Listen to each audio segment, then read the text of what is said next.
बिहार में अक्टूबर नवंबर में विधानसभा चुनाव होने की संभावना है। हालांकि अभी तक चुनावों की तारीखों का ऐलान नहीं किया गया है। चुनाव के नजदीक आते ही राजनीतिक हलचल चरम पर है। एसआईआर और मतदाता सूची के नाम काटने के विवाद के बीच राजनीतिक दलों ने अपनी रणनीति तेज कर दी है। इस दौरान सी वोटर ने ताजा सर्वे जारी किया है जो बताता है कि जनता के बीच किस नेता की लोकप्रियता बढ़ रही है और कौन पीछे छूट रहा है। सर्वे के मुताबिक ये चुनाव एनडीए बनाम इंडिया गठबंधन के साथ स्वतंत्र चेहरे प्रशांत किशोर के लिए भी बड़ा अवसर साबित हो सकता है। इस बार के चुनाव को वोटर लिस्ट विवाद और एसआईआर ने दिलचस्प बना दिया है। राहुल गांधी और तेजस्वी यादव भी वोटर अधिकार यात्रा के जरिए जनता के बीच लगातार संवाद कर रहे हैं। ऐसे में ये जानना जरूरी है कि जनता किसे सीएम के तौर पर देखना चाहती है। इसी को लेकर सी वोटर ने फरवरी, जून और अगस्त 2025 में 3 अलग अलग सर्वे की। आइए देखते हैं क्या कहती है जनता की राय। नमस्कार, मेरा नाम कनक मिश्रा है और आप सब देख रहे हैं the India live. Nitish Kumar लंबे समय से बिहार की राजनीति का बड़ा चेहरा रहे हैं, लेकिन सी वोटर सर्वे बताता है कि उनकी लोकप्रियता में लगातार गिरावट आ रही है। फरवरी में 18% लोग उन्हें सीएम फेस के रूप में पसंद कर रहे थे। जून में यह आंकड़ा 18% पर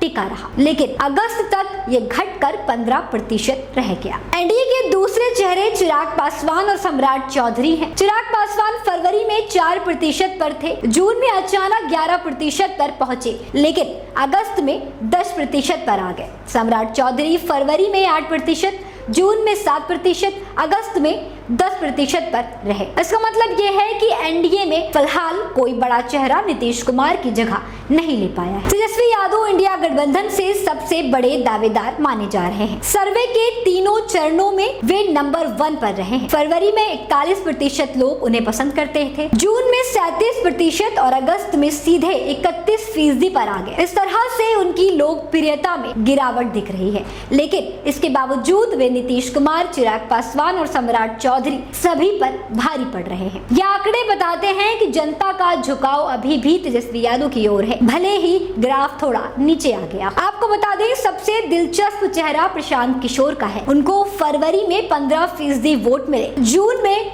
यह आंकड़ा बढ़कर 16 हो गया और अगस्त आते आते 22 पर जा पहुंचा। यानी उनकी लोकप्रियता लगातार बढ़ती जा रही है।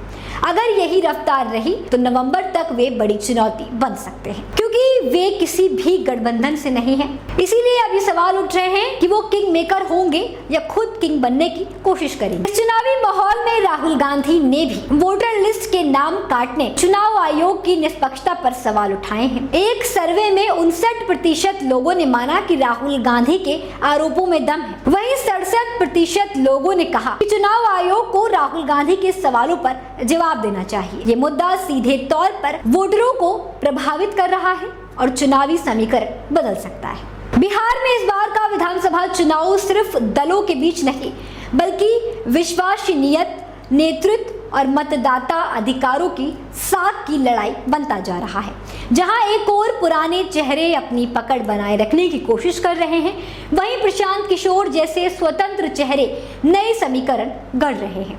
वोटर लिस्ट विवाद, एसआईआर और राहुल गांधी के आरोपों ने चुनाव को मुद्दों के केंद्र में ला दिया है।